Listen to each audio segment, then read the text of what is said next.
nusipirkau iš Lenkijos Labubu. Ir dabar mano brolis reaguos, kaip aš atidarinėjau Labubu.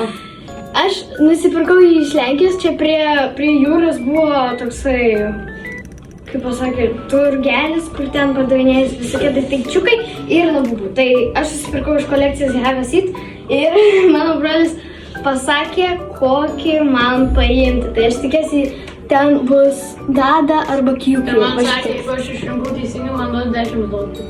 10 zlotų. Taip, tai pradedam pakuoti. Čia labai keistai uždaryta. Sniega. Unboxing. Tu ne iš tos pusės darai. Ne, šiaip iš tos. O jo, tikrai? Jo. Taip. Atidarom. Vežės negu. Laikas. Čia maišelis, kuriame bus Labubu. Taip. Visą kad plėštų. Tai šitą tą dariau. Negrams maišelis. Aha. Taip, čia yra.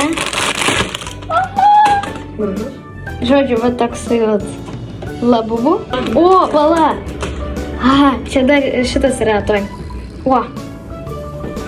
Aš gavau štai vat tokį vat. Čia yra Zizi.